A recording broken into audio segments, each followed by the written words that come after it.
Hello there. Welcome back to It Gets Lonely here. Where? We're in the forest, heading towards the ocean. Good. Now it looks like we're in what could be a cove or something. You run to the shore. It takes some time before you finally emerge from the woods, but finally you do it.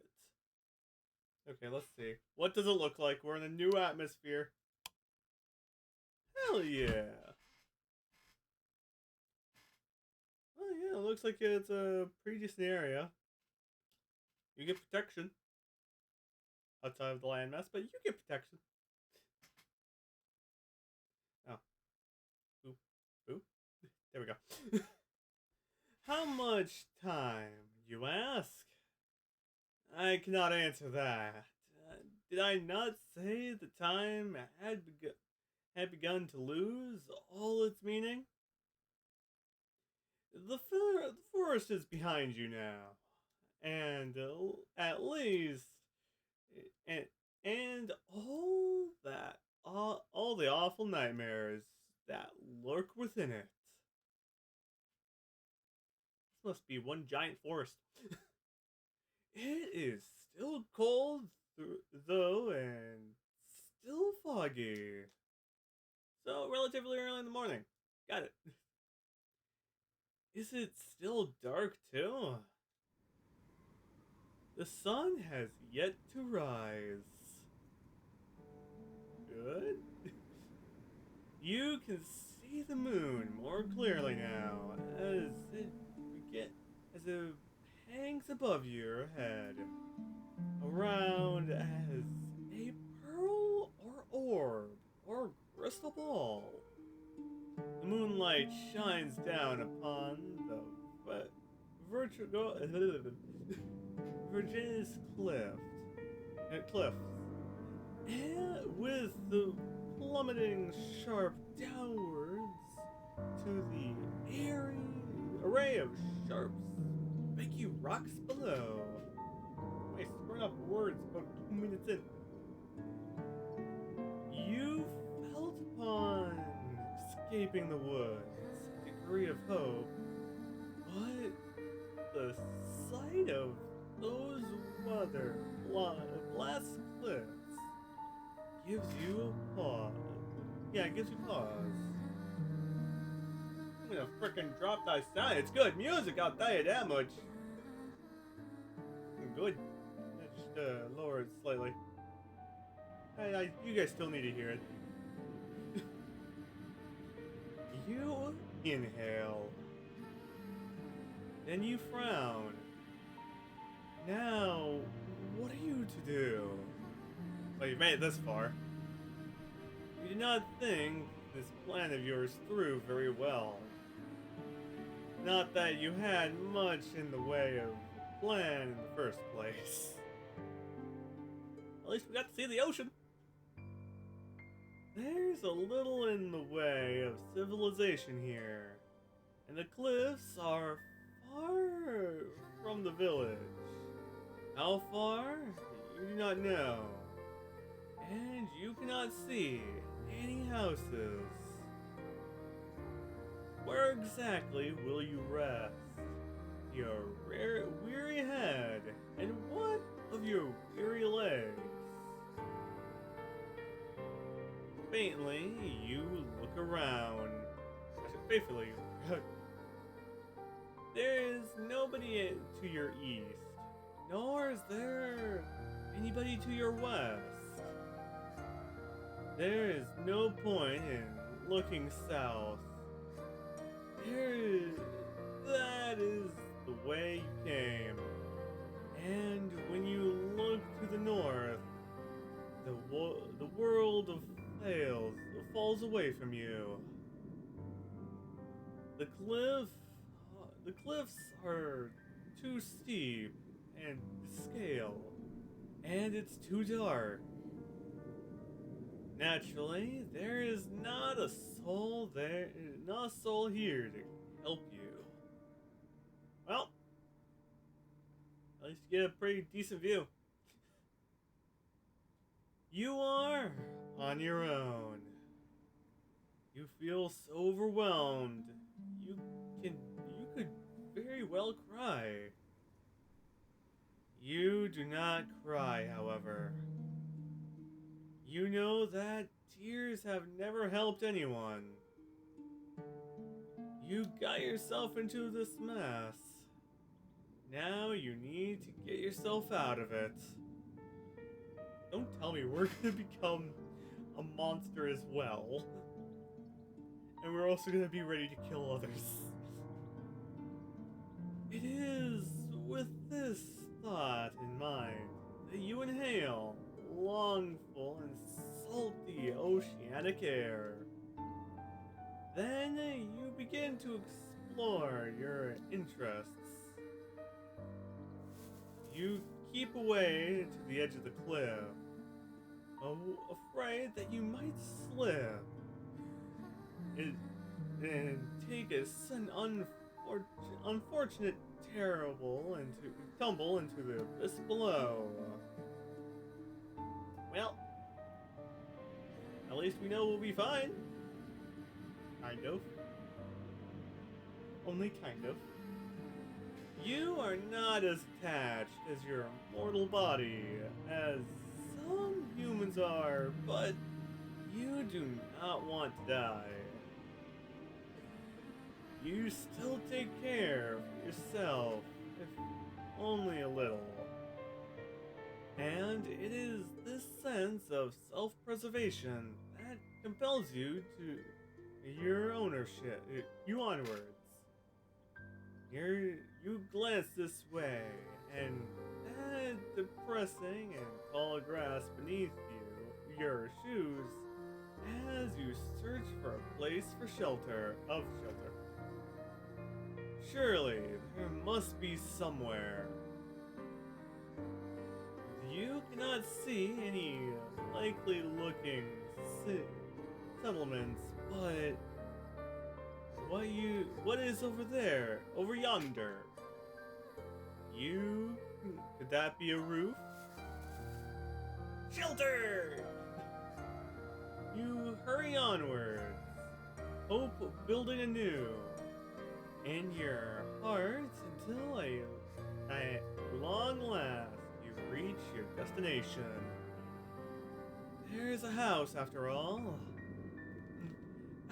Out here in the wilds, though it doesn't at a glance look very welcoming. Hey, shelter is shelter. That's all that matters. The solitary horses that you have discovered not so far from the cliffs is rather unremarkable. Hey, it works. It is so small and squat. You cannot imagine it contains within it more than one floor. You cannot imagine that it contains much more than one room. Hey, shelter is shelter, man. Though it is dark, it is not dark enough to mask that the cottage has something of a slant to it. It is leaning Leslie on one side, and like a drunken sailor. Okay, let's see what it looks like fully.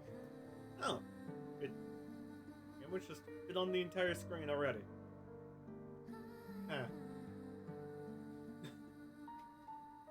The thatched roof, meanwhile, which tops the dwelling, has certainly seen better days.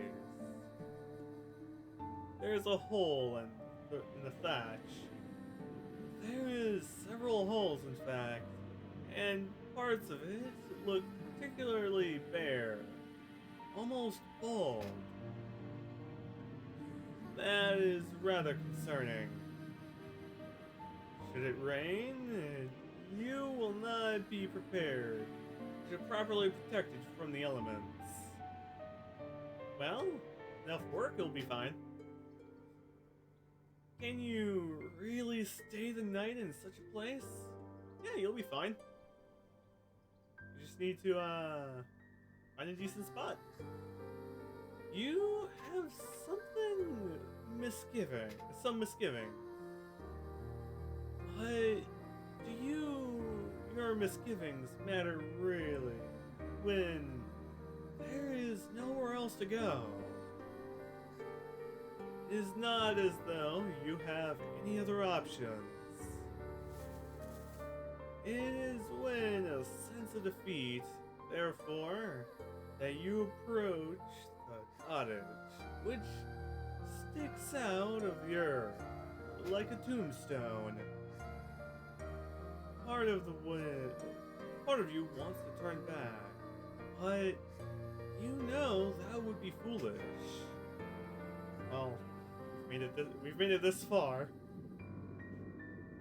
We've made it all the way to the final story arc. Unless there's more. There might be more.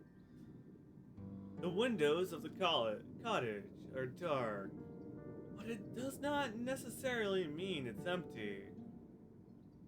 It is rather light at night. After all, whoever lives here, if indeed anybody lives here, might be asleep. You cannot imagine the owner of this cottage will appreciate being roused so very late at night. You cannot let yourself worry too much, though. These small details, however, otherwise, you will never get anywhere. Well, we've made it this far. Plus, it's shelter, and it works. You swallow the taste of the salty sea breeze. It is pungent in back of your nostrils. Then you wrap your knuckles of your right fist and on the door. You rap quietly at first, but you do not hear any rustling, shuffling inside the cottage. Well, you'll be fine. Perhaps you did not use enough strength. Emboldened, you rap your knuckles on the door for a second time. More loudly this time. You wait a few moments, but still, you cannot hear anything. Well, to its disrepair, I think you might be okay. Perhaps the cottage is unoccupied after all. You knock for a third time, then wait. The third time is, as they say, the charm, but for all that your knocking goes unanswered, well, nobody can say that you didn't try. More intriguing now than anxious, your fingers find the handle of the door. You pull down and you're surprised it yields easily.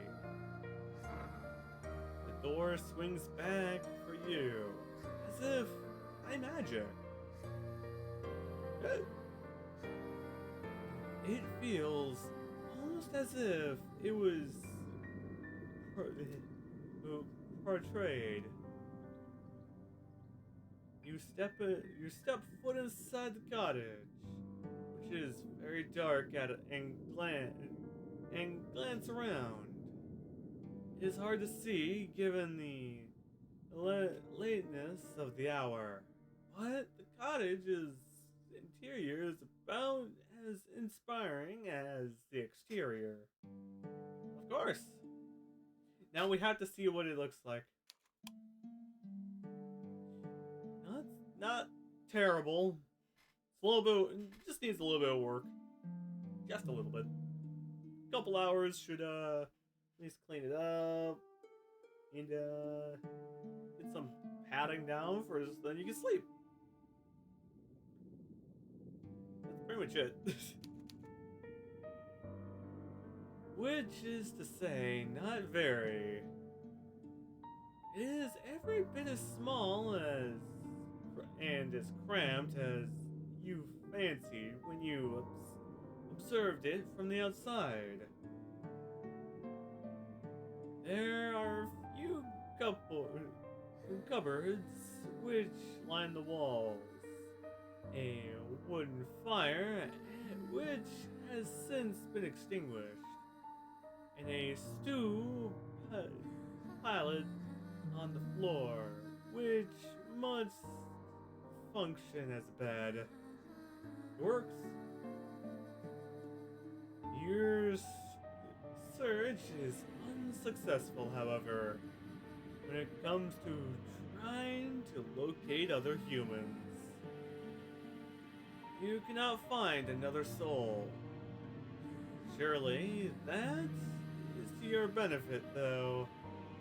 Yeah, knowing the last two people we've seen. If nobody else lives here, then you might as well make yourself at home. And from here, I think it's the best time to count down the episode. We've found shelter, which is a plus. So, on that, I think we're okay for a short bit. And from here, I hope you guys have a great time, great day too. And I'm gonna question what the heck I'm gonna do. So I'll see you guys next time.